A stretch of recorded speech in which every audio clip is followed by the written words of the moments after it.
Good evening, ladies and gentlemen. I am delighted to be with you this evening, particularly to George Spencer, who has been so wonderful in accommodating me so that I could be with you. I cannot think of a more exciting group than Mad Dads. I've worked with Mad Dads for more than 20 years when you started out in Omaha, and through the period in which we developed together the National Task Force on African American Men and Boys, which I organized and acted as the director for a number of years. And one of the principal supporters of that program was Eddie Staten.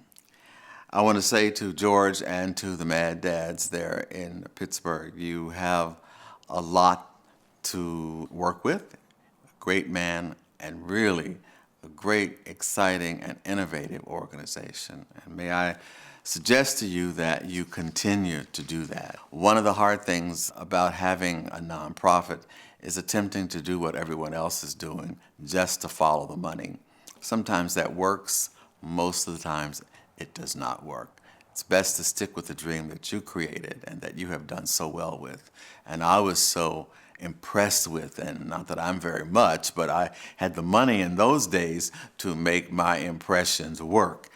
And as you know, we created the African American Men and Boys Initiative, which has gone on to last for more than 20-some years, and now it really is the grandfather to the president's new initiative on men and boys called My Brother's Keeper. The big issue for us today is to maintain our point of view about young men and boys. I think sometimes we lose our way in attempting to help, and we make life worse. It becomes a kind of a cluttered field of good intentions. When we started out our work more than 20 years ago, we had a task force, but that task force was not enough. We knew that we needed some spiritual guidance for this, and it was my job to put the report together, a report really which has lasted in good stead for all of these 20 years, used by numerous people around the country in classrooms and by grassroots organizations and by people who are simply interested in learning how do you work with communities of all types, not just boys, but girls, men and women. It's been a wonderful guide. And we think it was a wonderful guide because we chose the right North Star at that time. We chose a passage from Isaiah 58:12. You shall raise up the foundation of many generations. You shall be called the repairer of the breach, the restorer of streets to dwell in. Well, there's no better group in America to amplify the idea of restoring the streets to dwell in than Mad Dads. I mean, an organization, when I first heard about you, who would go out at midnight, stay all night, where the action was, and retrieve boys and men back to their senses. Certainly an ideal group, and I thought really gave me the excitement and the real innovation that I needed for how do you really help young men in trouble, or young men who are about to go into bad repute. And one of the things that I found out from the many organizations that I worked with is they had a spiritual guide. I won't say what it was, but they certainly had one. And I learned from them that it is a real major part of what it is we need to do in doing this work. A really interesting thing has happened to me over the years as my children have grown up in this process is I've learned to understand that there are other spiritual guides. I'm not saying that I am completely at home with it, but certainly they exist, they're important, and they make sense for this generation. There's a wonderful poem by Tupac Shakur, and he wrote it when he was only 18 years old, and I know most of you in the audience can recite it. I cannot recite it, but I can read it, and I love it. I think it's very profound. And it makes sense for those of us in this kind of work. And this is the poem, The Rose That Grew from Concrete. Did you hear about the rose that grew from a crack in the concrete? Proving nature's law is wrong. It learned to walk without having feet. Funny it seems, but by keeping its dreams, it learned to breathe fresh air. Long live the rose that grew from concrete, where no one else ever cared. I think that's one of the most profound statements that you could find from a young man, age of 18, talking about his life and the young men of his generation and their life. The idea is to make the impossible possible without fretting about it, without being unkind about it, without blaming someone else for it, but simply making a way out of no way, which is a very old African-American adage, comes from a beautiful old spiritual sung in churches in the Deep South ever since I can remember, that you can make a way out of no way if you persist. Now, we all get tired of making a way out of no way all the time. We would like to have that pathway smooth and able to assist us in going where we would like to go.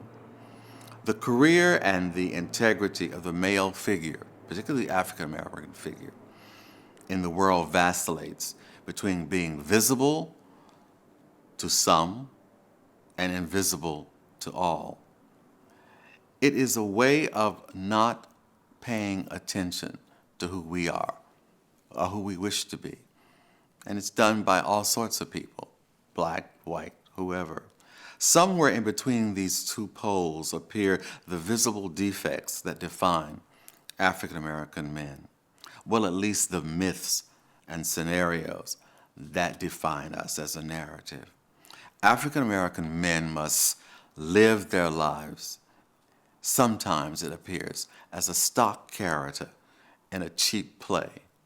And that's the point I want to talk about tonight. We must remove ourselves from such damaged ideas. And we must not create those ideas ourselves.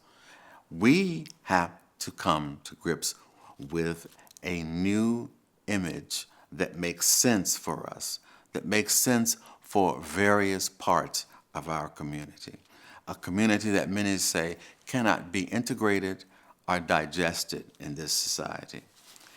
I will say to you this: the 21st century presents us with a time where we must mature enough to deconstruct race on one hand and all that surrounds it, but to construct a group mind which lays the foundation for the freeing of the African American spirit along with the American spirit, and set a course across the firmament that pictures a man and his family who have come to fruition as a whole individual, mind, body, and soul, in balance with self.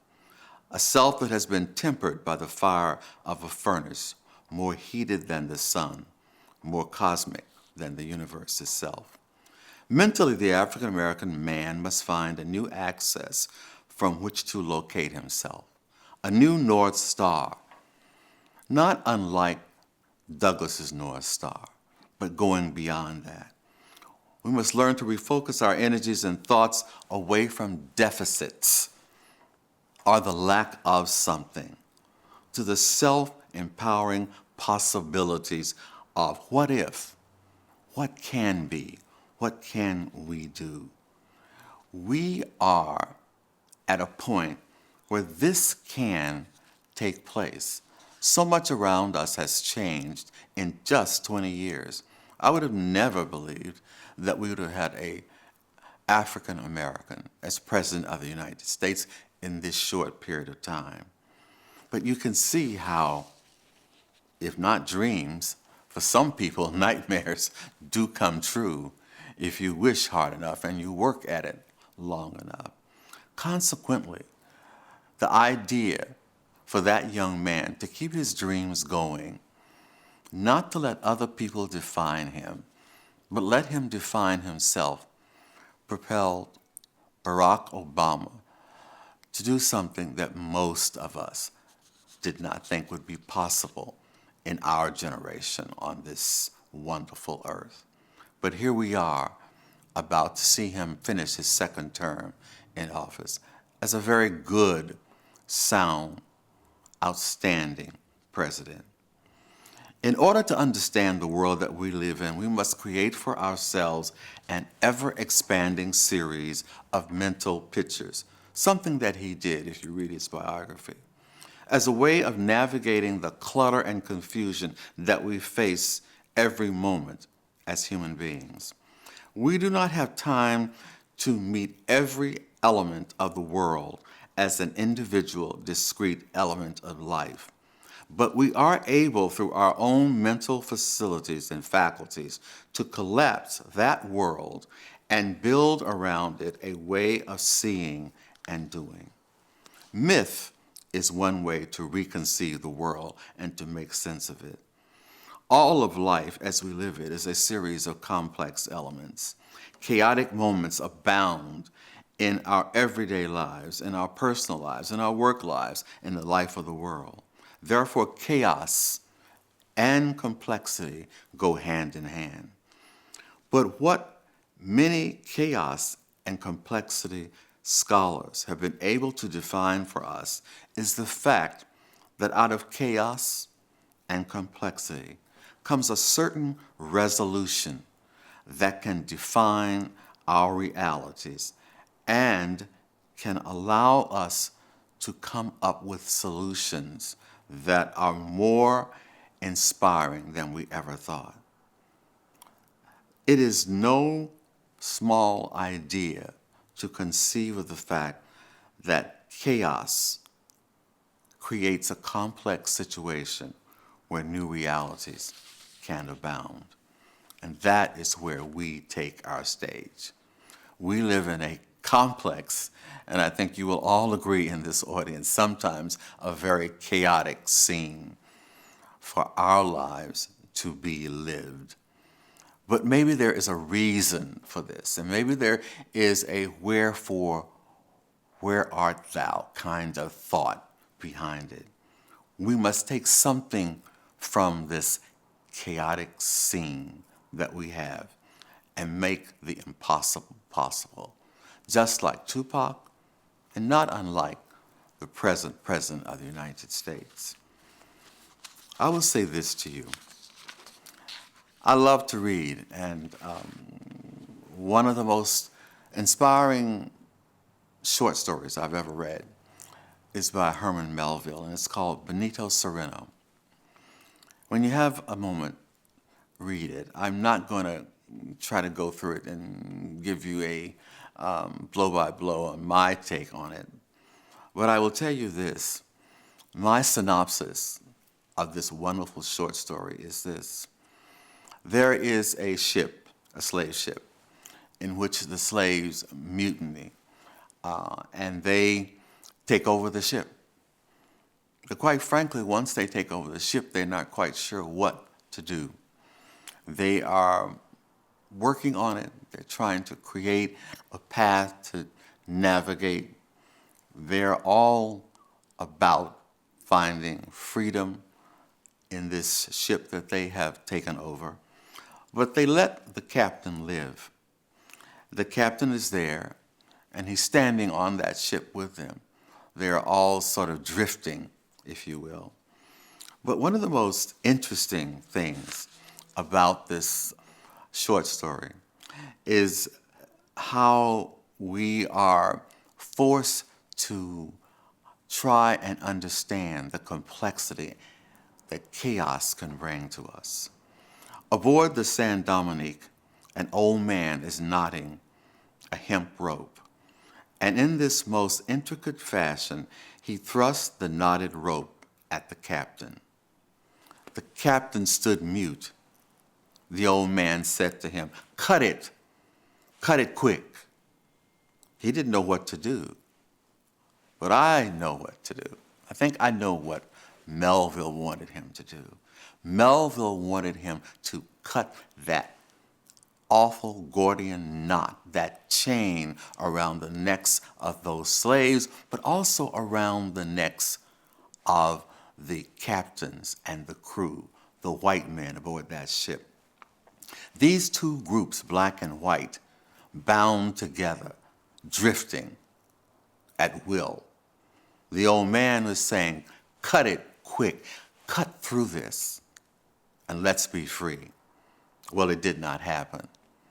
Let me appeal to you tonight that we are in just such a circumstance. We're sort of drifting. A knot is being thrown to us to cut it quick. Cut this thing. Stop the chaos. Undo it. Learn how to live and work together. I believe that when you read this wonderful short story, you will be inspired as I was inspired by it. Because it says, take up your freedom for real and free yourself. The Gordian Knot is a classical thought, a classical idea. But today, it is an ideal that can be undone. It can be untied. We have the moment to untie this classical thought. And we do that by creating the new, by searching for meaning out of which we come to grips with what is clear in the world for us and for those of us that are a part of our lives. The essence of the search for meaning is clear. No matter what others do to you, if you're a slave on a ship or if you are the captain, if you are ever going to be the captain of your own fate, then you must assume the authority in your life. Man's search for meaning is about the character of the individual. It's about how you're going to teach these young men and mad dads to assume a character that will strengthen them and make them strong and will sustain them for all of their lives, even when it appears that the chaotic elements of life are falling down around them. We do not sink beneath it. We do not sink to it. We rise above it. This rising above is the strength of character that must be taught to all of our young people if they are going to survive. Yes, I know we always talk about what to tell our children when the police stop us. That's very good advice. Life is not about white policemen and black young men. Life is about a life lived.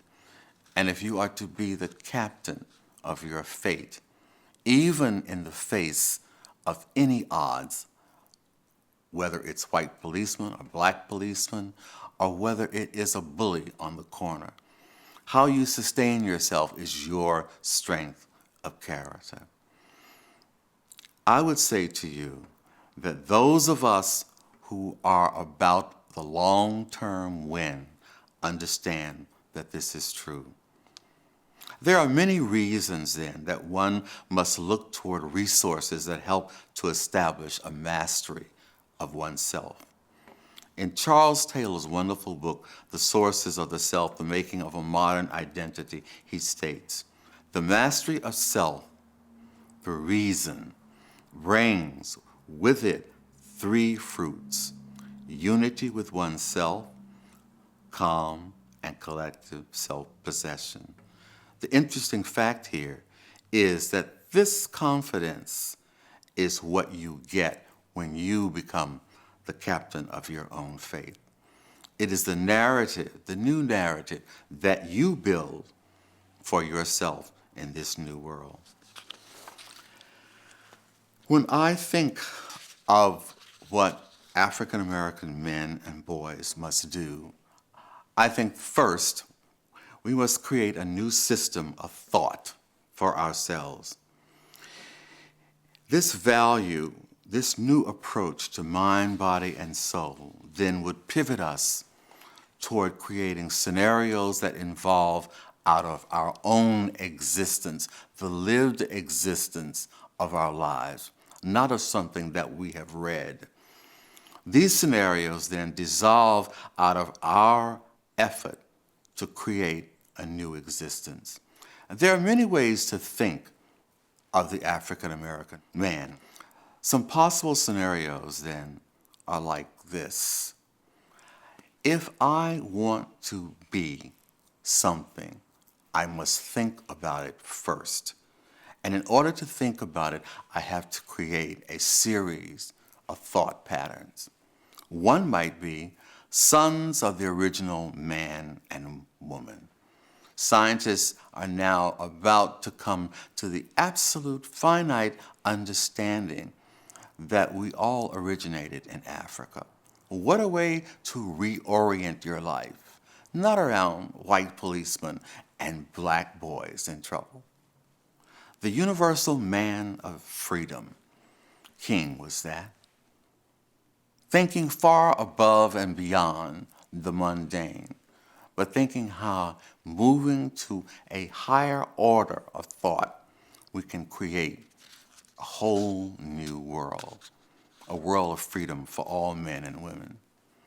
The human race man, a sort of a play on race man, but on all races, not just the black race, but the human race.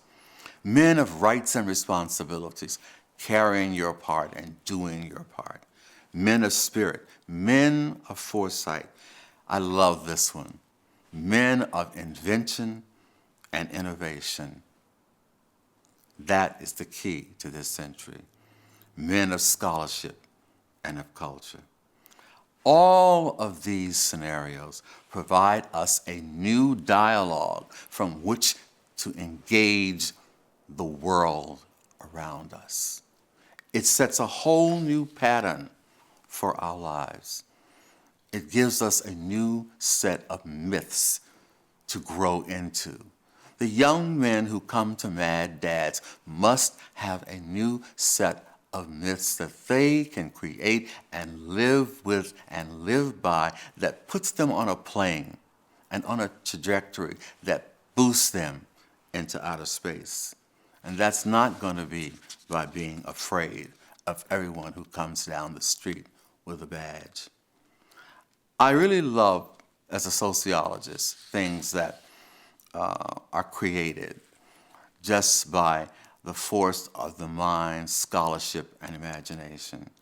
There's a very famous icon within the sociological world called the marginal man.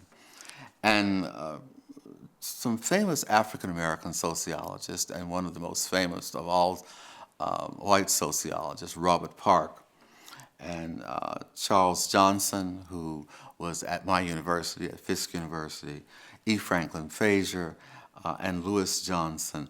All of these men worked on this idea of the marginal man. Well, at the time, the marginal man was seen as someone who stood just outside of the circle, was bound to both cultures, but was not easily comfortable in either, but was the bridge through which the two groups could talk. So these marginal men were key to the success of American race and ethnic relations. Today, I would see that just a little bit differently. I believe that the marginal man, or the margins, are now being integrated into the center of the culture. So if you look at this today, you will see that those who once stood on the outside have progressively and through peace and determination and scholarship and goodwill have moved to the center of the culture, as all other men and women are in this nation. Not to be the center of attention, but to work together to create a better society and a better place for all of us to grow and develop. I am coming to the end of what I hope has not been too long of a sermon for you. But now is the time for sermons, ladies and gentlemen. We are going to lose our way if we do not sermonize just a little bit. I love all of the young men and women who create great cultural pieces for our society. But I think it's now time for mature men and women to create new cultural pieces and elements that our young people can follow as well. Good, sound reason is important. Reason can create goodwill, and reason can bring us to a point where we can do all the things that we must do to make America a place that we all wish to be a part of. Our work is very, very difficult, but it starts with these small groups like Mad Dads. In many ways, they were seen as insignificant by the foundation world. They were just little mom and pop organizations run on a shoestring. Sometimes the budgets added up, sometimes they didn't. And my job was to help them make sure we could get those budgets added up, because you had to answer to somebody, and that was okay. Not to be upset by it, but to follow the rules and do them, and then go beyond. So that when it came time for people to come out and look at your project, they would say, oh my God, I didn't know this is what you were doing. This is exactly what we want to do. But you can't always write that down in a boardroom if you have no idea what it is you're trying to write. What our series of programs through the African American Men and Boys Initiative did was to bring all those little marginalized groups into the center of the dialogue of what ought to happen to our young men and what ought to happen to all young men in this country. I will tell you that none of this can take place unless we have a sound approach to education. The World is Flat by Thomas Friedman is certainly a book that the young men in your program should be acquainted with, along with Melville and Fraser and Johnson and many others. I want to just give you a simple synopsis of what Mr. Friedman says in his most eloquent way. Educating for the 21st century world, the most important ability you can develop in a flat world is the ability to learn how to learn. Well, how simple is that?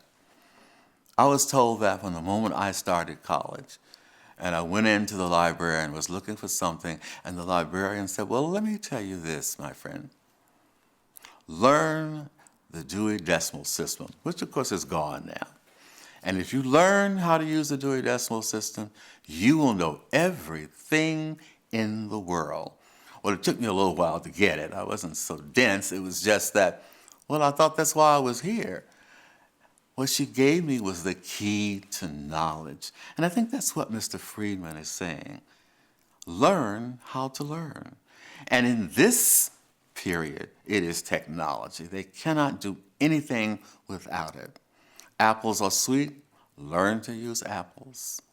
Maybe it's not Apple, maybe it's someone else. But we must learn how to learn. And we must drill this into men and women and parents and young people. Secondly, you must have passion and curiosity.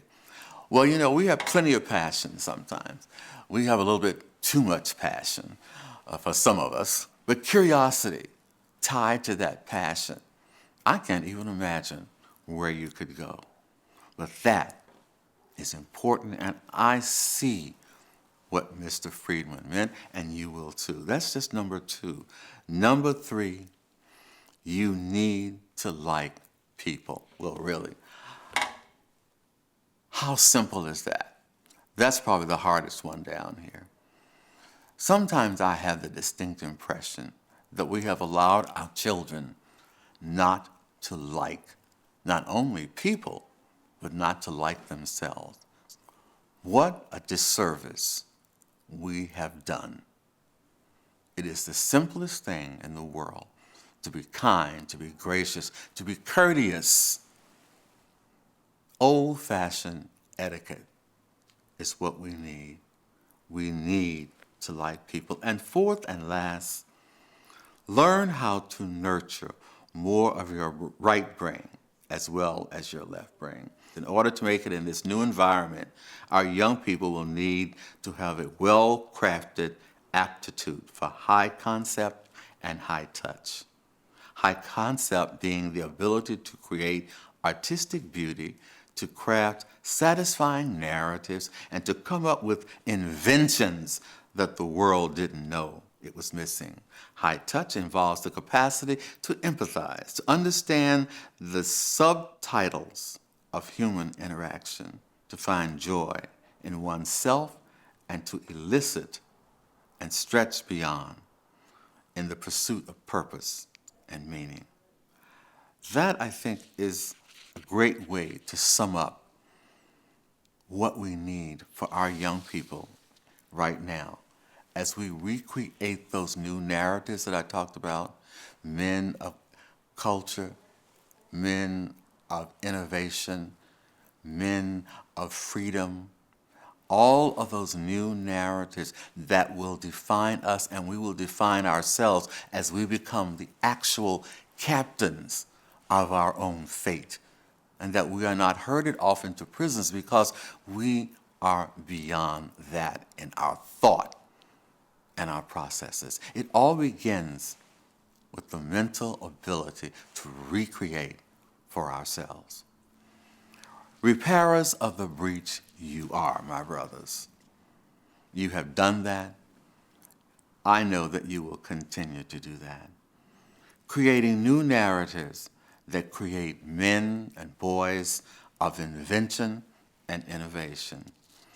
If I were an advisor to President Obama, I'm not, but I think anyone who is, for his new initiative, I certainly hope he does not hack the old hemp rope to death. Untie it. Untie it quick, undo it. Get off that path. Find the narratives that take us higher and higher. One, we need to develop sustained dialogue between white men and black men. We will go nowhere except down the same crazy, chaotic, unimportant street. It's first, it's foremost, it's needed now. Teach the young men in DADS to be men of dialogue with white, brown, red, whoever. There is a time when we must come to grips with these issues. That we learn to work with parents in helping them to shoulder what are really very difficult responsibilities. And that in the final analysis, we are brothers, keepers to all individuals in this society. In my Father's house, there are many mansions, so the Bible tells us. There are many rooms. There's room for everyone. Dr. King, as only Dr. King can do, tells us this in ways, where do we go from here? Chaos, our community. Dr. King said in 1967, we must transcend race, ethnicity, and gender. And we do that so that we untie the knot that binds us all, so that we finally touch freedom. In his work, he says, God has given us this great big house. We are the inheritors of this place. What will we do with it? Tear it up? Let it forever remain in chaos? Or will we take the opportunity to find out of this chaos the opportunity to recreate a real new world where each individual recreates a new narrative of themselves and not bound by the myths of the past. I would say to you tonight, it's really not that hard to do, I don't believe. I believe it simply means hard work.